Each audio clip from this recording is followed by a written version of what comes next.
Hello बेटा, आज हम सेकंड चैप्टर जो है आपका बिजनेस स्टडीज का वो स्टार्ट करने वाले हैं। चैप्टर का नेम है फॉर्म्स ऑफ बिजनेस ऑर्गेनाइजेशन की जो बिजनेस ऑर्गेनाइजेशन है वो डिफरेंट होती हैं। अभी तो मैंने आपको जब पीछे बताया था कि बिजनेस के बारे में हम पढ़ रहे थे कि बिजनेस क्या होता है, बिजनेस में रिस्क क्या होता है और बिजनेस में मतलब बिजनेस से रिलेटेड जितने भी कंसेप्ट थे वो सब हम पढ़ते आ रहे थे। बट जो अब हमारा जो नेक्स्ट टॉपिक है जो है वो है फॉर्म्स ऑफ बिजनेस ऑर्गेनाइजेशन की बिजनेस ऑर्गेनाइजेशन भी डिफरेंट टाइप की होती हैं, उनके बारे में जो है हम पढ़ेंगे। ये जो लर्निंग ऑब्जेक्टिव्स आपके दे रखे हैं ये वो टॉपिक हैं जो हम अभी इस चैप्टर में पढ़ने वाले हैं। काफी सारा डीप में है बट वन बाय वन मैं आपको बताऊंगी, वन बाय वन में आपको पता चल जाएगा। जैसे नेक्स्ट आप देख रहे हो हम आज शुरू करने वाले हैं जो हमारा टॉपिक है, जो मेन टॉपिक है वो है introduction, forms of business organization का इंट्रोडक्शन, जिसके अंदर ये बता रखा है कि ओनरशिप के बेसिस पर, ओनरशिप का मतलब होता है कि मालिक कौन है, कौन उसको किसके हाथ में है वो बिजनेस, कौन उसको चला रहा है, कौन उसका मालिक है। उस बेसिस पर जैसे कि आप ये देखो कि कोई प्राइवेट एंटरप्राइजेज है तो उसका कंट्रोल किसके हाथ में है, कोई पब्लिक है या फिर पब्लिक और प्राइवेट दोनों कंबाइन है जिसको हम ज्वाइंट सेक्टर बोलते हैं। ऑनर का मतलब कि मालिक कौन है, उस बेसिस पर हम ये बताएंगे कि बिजनेस एंटरप्राइज हमारा कितने पार्ट्स में डिवाइड है। ये चार्ट मैंने बना रखा है फॉर्म्स ऑफ बिजनेस ऑर्गेनाइजेशन, आप देख रहे हो। On the basis of ownership business में be classified in 3 parts, 3 categories में डिवाइड हो रहा है हमारा बिजनेस ओनरशिप के बेसिस पर कि ओनर कौन है। अगर ओनरशिप के बेसिस पर फर्स्ट है हमारा private sector enterprise, second one है हमारा public sector enterprise and third one is our joint sector enterprise. अब प्राइवेट सेक्टर एंटरप्राइज कौन सा होता है, पब्लिक कौन सा होता है और ज्वाइंट कौन सा होता है। प्राइवेट सेक्टर एंटरप्राइज हमारा वो वाला एंटरप्राइज होता है जिसका control and management private peoples के हाथ में होता है। जैसे कि आप काफी सारी कंपनीज देखते हो, जैसे रिलायंस है तो जो रिलायंस है उसका कंट्रोल एंड मैनेजमेंट उन्हीं के हाथ है जिनकी रिलायंस वो कंपनी है। इसी तरीके से हमारा जो टाटा कंपनी है या बिरला कंपनी है या विप्रो कंपनी है, कितनी कंपनीज हैं जो आप डे बाय डे जो देख रहे हो, वो सारी कंपनीज जो हैं वो प्राइवेट सेक्टर हैं, प्राइवेट पीपल्स के हाथ में है उसका कंट्रोल एंड मैनेजमेंट। मींस उसके अंदर क्या होगा, कब होगा, कैसे होगा, क्या प्रॉफिट होगा, कितना पैसा जो है वो अर्न करना है या कितनी सेल करनी है, एडवर्टीजमेंट किस तरीके से करनी है, किसको कितना पेमेंट करनी है, रॉ मटेरियल कहाँ से लेना है, सारा डिसीजन उनके हाथ में होता है जो उसके मालिक होते हैं। नेक्स्ट आता है हमारा public sector enterprises. Public sector enterprise हमारा वो वाला होता है जिसका कंट्रोल एंड मैनेजमेंट जो है हमारा गवर्नमेंट के हाथ में होता है, स्टेट गवर्नमेंट के हाथ में होता है, उसको हम बोलते हैं पब्लिक सेक्टर एंटरप्राइज। उसके एग्जांपल ये हैं SAIL, steel authority of India limited, next है gas authority of India limited, LIC, ये सब हमारे पब्लिक सेक्टर एंटरप्राइजेस हैं जिनका कंट्रोल एंड मैनेजमेंट, कहने का मतलब जितने भी उस ऑर्गेनाइजेशन को रन करने के लिए डिसीजन लेने पड़ते हैं वो स्टेट गवर्नमेंट के हाथ में होते हैं। अब नेक्स्ट हमारा आता है joint sector enterprise.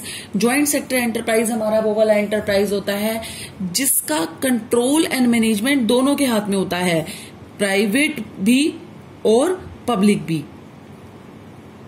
Private plus public, मतलब प्राइवेट सेक्टर और पब्लिक सेक्टर दोनों मिलकर जो है इसको ज्वाइंट सेक्टर को चलाते हैं। जो डे टू डे एक्टिविटीज होती हैं वो होती हैं हमारी प्राइवेट सेक्टर के हाथ में, और जो सुपरविजन होता है या फिर जो हमारा क्या कहते हैं member of board of director होते हैं, ये सब किसके हाथ में होता है, पब्लिक सेक्टर के एंटरप्राइजेस के हाथ में। इसके भी हमारे 2 एग्जांपल है, मारुति उद्योग लिमिटेड, कोचीन रिफाइनरीज, ये सब क्या है हमारे ज्वाइंट सेक्टर एंटरप्राइजेस। अब देखो नीचे मैंने एक डायग्राम सा और बना रखा है कि प्राइवेट सेक्टर एंटरप्राइज कौन कौन से होते हैं, वो भी आगे फर्दर पार्ट्स में डिवाइड है। जो प्राइवेट सेक्टर एंटरप्राइज है वो भी फर्दर है। अभी हम ना तो पब्लिक का डिस्कशन करेंगे ना ज्वाइंट का करेंगे। अभी प्राइवेट सेक्टर एंटरप्राइज अपने आप में एक बहुत ही बड़ा कंसेप्ट है, बहुत ही बड़ा टॉपिक है। आपका आधे से ज्यादा चैप्टर जो है इस प्राइवेट सेक्टर को पढ़ने में निकल जाएगा। जिसके पार्ट्स हैं sole proprietorship, joint Hindu business, family business, partnership, cooperative society और कंपनी। ये प्राइवेट सेक्टर एंटरप्राइजेस के पार्ट्स हैं। इनको पढ़ेंगे हम, वन बाय वन पढ़ेंगे। ये तो पार्ट्स हैं, 5 पार्ट्स हैं हमारे प्राइवेट सेक्टर एंटरप्राइजेस के, जो आप ये देख रहे हो इसके अंदर दे रखे हैं 5 पार्ट्स, जो डिस्कस हम आपके साथ करेंगे।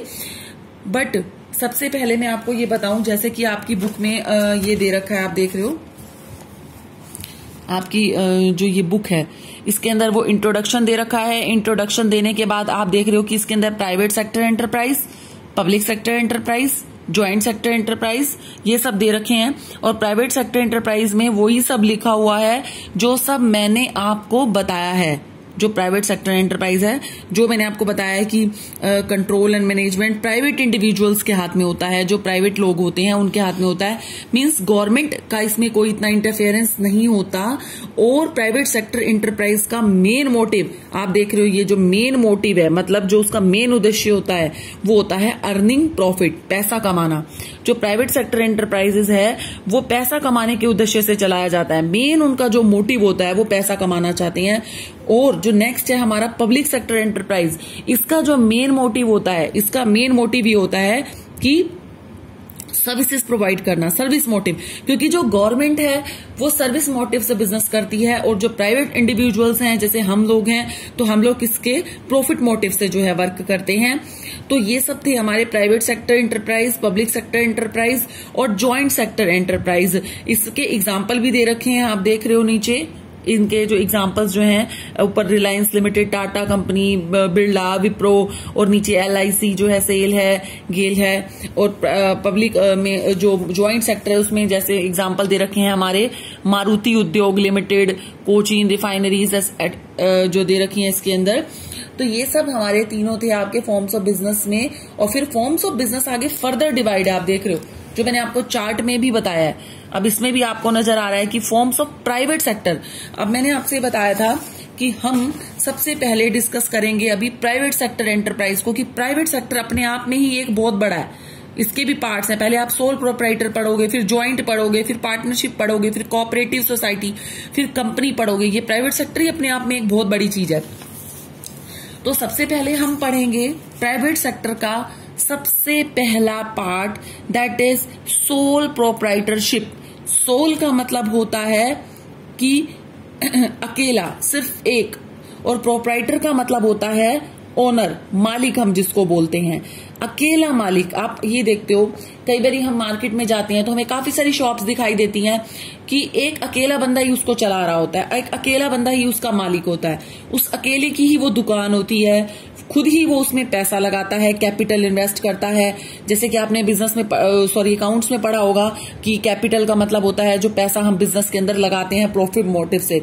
तो अकेला ही बंदा उसको चला रहा है, अकेला ही क्या कर रहा है, वो इंडिविजुअल उसको रन कर रहा है, वो खुद ही उसको मैनेज कर रहा है, सारे डिसीजन वो उसके खुद ले रहा है, मतलब वो अकेला मालिक है, सब कुछ उसी के हाथ में है। अगर प्रॉफिट भी आ रहा है तो उसको अकेला अपने पास रख रहा है। तो इसमें आप देख रहे हो कि सोल प्रोप्राइटरशिप का एक ये भी दे रखा है, sole proprietor, sole means one, proprietor means owner. अब इसमें भी देखो, नोटबुक में भी मैंने लिख रखा है sole proprietorship, A business owned, managed and controlled by a single individual is known as sole proprietorship organization। एक ऐसी संस्था जिसको चलाया जा रहा है, एक ऐसी ऑर्गेनाइजेशन है जिसको चलाया जा रहा है केवल सिंगल पर्सन के द्वारा, सिंगल इंडिविजुअल के द्वारा, वो हमारा सोल प्रोप्राइटरशिप कहलाता है। और उसका कंट्रोल एंड मैनेजमेंट वो सिंगल पर्सन ही करता है।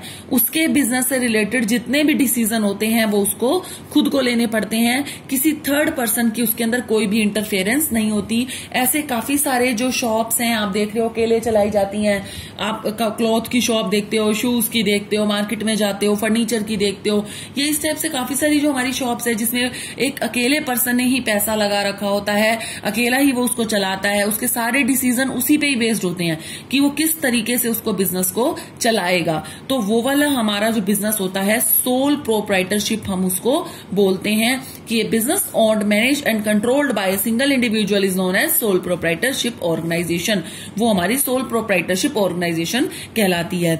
अब बात करते हैं हम features of sole proprietorship organization जो सोल फीचर, इसके क्या फीचर्स हैं, क्या खासियत होती है। फीचर्स का मतलब आप ये देखो कि जैसे कि अब आप एक मोबाइल फोन देखते हो तो उसमें आप देखते हो ना उसके क्या फीचर्स हैं, कि क्या क्या जो है वो काम करता है। तो फीचर्स मतलब कि जो सोल प्रोप्राइटरशिप जो है उसके क्या क्या काम होते हैं, ये अब आपके साथ नेक्स्ट जो हम जब लेक्चर डिलीवर करेंगे उसमें डिस्कस करेंगे।